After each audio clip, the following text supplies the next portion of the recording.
Bonjour à tous les passionnés de cinéma.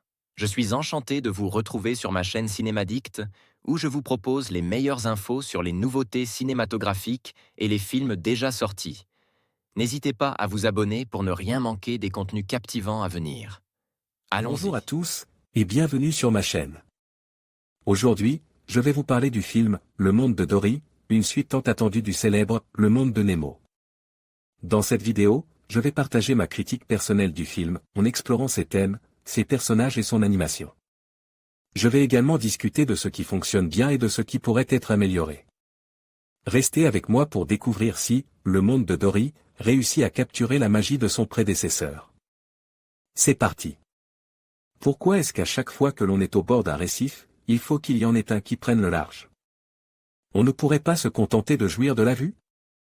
Tu me parles de la vue alors que je viens de te dire que je me souviens de mes parents? Céline Monsarrat, Hélène de Généresse en VO, et Franck Dubosc, Albert Brox en VO, les VF de Dory et Marin, Le monde de Dory, 2.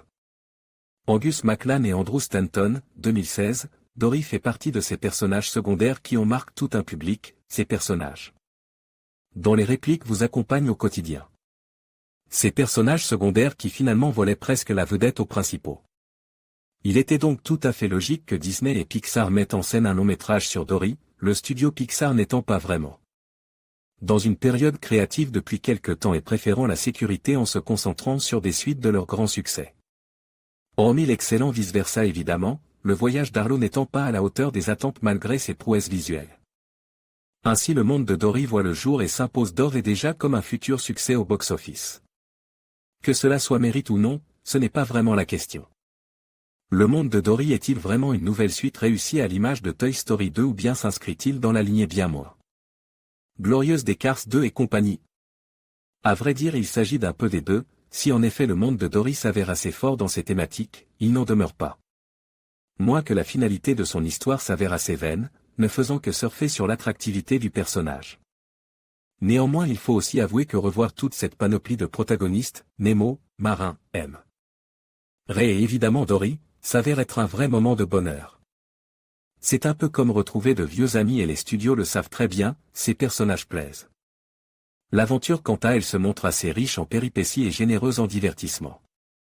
L'idée du centre de biologie marine permet d'explorer de nouvelles thématiques, on place le spectateur dans la peau des animaux face à ceux qui veulent les défendre.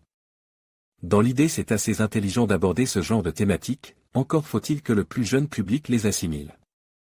Évidemment le message sur la famille est très présent et somme toute très bien amené aussi, bien que là où la thématique de la paternité faisait tout le sel du monde de Nemo, la famille n'est qu'un prétexte dans le monde de Dory. Bien entendu l'ensemble est servi par toute la galerie de personnages que l'on connaît déjà, mais aussi des nouveaux qui s'avèrent eux aussi très sympathiques. Oncle Poulpe est destiné le requin-baleine en tête. Forcément il est impossible et surtout impensable de parler du monde de Dory sans aborder toute la technique visuelle du film. Encore une fois les studios Pixar prouvent qu'ils sont les meilleurs en la matière en nous proposant des univers riches et colores, dans lesquels les émotions des personnages se traduisent à travers les décors. C'est parfois tellement beau et réaliste que l'on pourrait se méprendre sur certains plans larges. Thomas Newman quant à lui nous gratifie une nouvelle fois d'une bande originale superbe dont il a le secret. On ressent parfaitement à travers les sons la dimension aquatique du film, accordant une grande importance à l'ambiance, le compositeur sait mettre en avant certains instruments plus que d'autres pour aider à l'immersion.